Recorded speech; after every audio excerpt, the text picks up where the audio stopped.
قیامت په ورځ څو سخت ځایونه دي ښه یو چې کله د قبر نه راپاسو موته او د ورځ د قیامت آواز وورو چې قیامت برپا شي دا ډېر سخت غم دی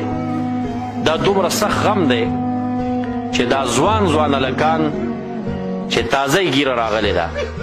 چې دا په قبر کې څنګه مړه شي که نه او وفات شي دفن شي په قبر کې دفن شي او دا خو ځوان مړي که نه چې څنګه د آواز واوري چې قیامت شه دا دومره غمناک آواز دی چې د یو سیکنډ باندې د سر او د ګیرې ویښتان مکمل تکه سپین شي دا د چا تور نه پاتې کېږي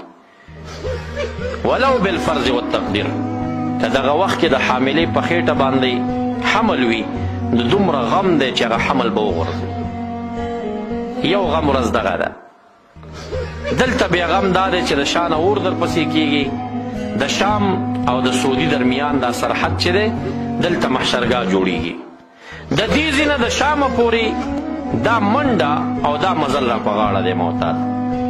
چې هر ځای کې دفن یې هغه ځای پورې به په منډه باندې ځي دې ځای کې د یو شي کمال دی که چا د الله د رضا دپاره قرباني کړې وي نو قرباني ډېر وفاداره ده د قبر غاړې ته رارسېږي نو بیا دې په شا باندې سور کې درته وي راسور شه په ما باندې بیا ځه او دې ځای کې شفاعتونه کار نه کوي دې کې دا کار دی که مور دې وه او هغې پردی حق خوړلی و یوه ولې ځمکه د چا نه پلار دی و او دا بیلچه په لاس کې و پردی پوله یې داسې والې وه یوه ولې ځای پردی والې و نو چې د قبر نه راپاسېده د یوه ولې ځمکه د اوو ځمکو پورې دا ټوله به راایستلی کېږي او دا به د ده په اوږو باندې انبار وي او بیا به اور ورپسې او فرشتې به ګزارونه پرې کوي د حشر میدان ته دا ځان رسوه نو سوچ کوه چې یوه ولې ځمکه تر اوو ځمکو دا خاوره راواخلې دا پرې واچې او دا مزل کې په کمه باندې وځي ته به ګورې پلار به دې جاړي مور به دې جاړي که تا قرباني کړي او ته په براق باندې دلته سور شوي دلته شفاعت کار نه کوي ګورې شهید دا یو شفاعت کوي خو دلته نه ګورې هسې نه چې اوس اویا نور سواره کي ځان سره یو هم نشي سورولی په دې ځای کې قاري د لسو شفاعت کوي خو دلته نه دې ځای کې ولا تزر وازرة وزر اخرى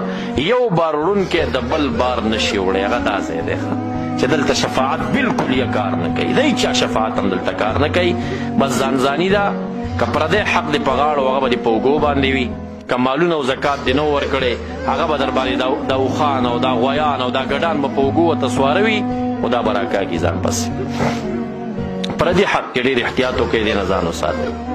دویم سخت ځای چې دی هغه پل د صراط هغلته هم قرباني راځي حسنوا ضحایاکم فانها علی الصراط مطایاکم قرباني ښایسته کوئ چاغې چاغې واخلئ ځکه دا په پل صراط باندې ستاسو مطیې دي په دې به سورېږي بیا دې دا بوځي هلته تیاره ده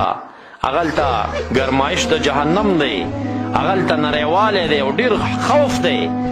او چې کله ته په براق باندې او په قربانۍ باندې سوري دا نور د هغې کار دی چې څنګه پیځي ته خو په سورلۍ باندې شوې که نه هلته هم د قربانۍ کمال ښکاره کېږي یو طول د میزان دی دا ډېر سخت ځای دی په دغه ورځ باندې طول د میزان ډېر مشکل ځای دی یو چې سخت ځای دی د سختو نه سخت د الله تعالی دپاره چې دا پیشي څنګه کېږي دغه ځای دی نو د الله تعالی د پیشۍ په ټیم کې چې خاص کر ستا پیشي ځان ته پیشي دې راشي نمبر دې راورسېږي نو په دغه وخت کې د یو اړخ نه رمضان راشي روژه د بل اړخ نه قرآن کریم راشي چې کله الله تعالی دنه تپوس کوي چې مال مې درکړی و دا دې څنګه ګټلی و په حلاله که په حرامه نو دا روژه ورته وړاندې شي یا رب زما خاطر وکوئ معافې کوي د ورځې به زما د وجې نه روټۍ نه خوړه خوراک به نه کول ما دې چې هر څنګه ګټلی دی خو دا په ځان یې حرام کړی و زما د وجې نه هغه چې دې خوا کېږي بیا ترې تپوس کوي دا مال دې څنګه خرچه کړي و قرآن کریم مخې ته راشي یا الله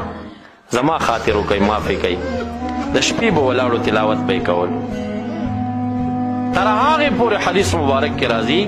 چې په الله تعالی یې معاف کړی نه وي نه رمضان شاته کېږي او نه قرآن کریم نو څومره وفادار دی په هغه ورځ دې بیا همدغه قرآن کریم پکارېږي په دغه ځای کې خو بیا تا ته شهید نه رارسي که نه چې ستا معاف کړي او تا خلاص او وایي چې یا الله بس دا خو لایق د جهنم دی خو ماته یې پرېږده. نه، دې ځای کې شهید، قاري، شفاعت کوونکي دغه ځای نه دی د هغوی. په دې ځای کې شفاعت د قرآن عظیم الشان دی. بیا دا راځي او د الله تعالی نه به دې خلاصوي.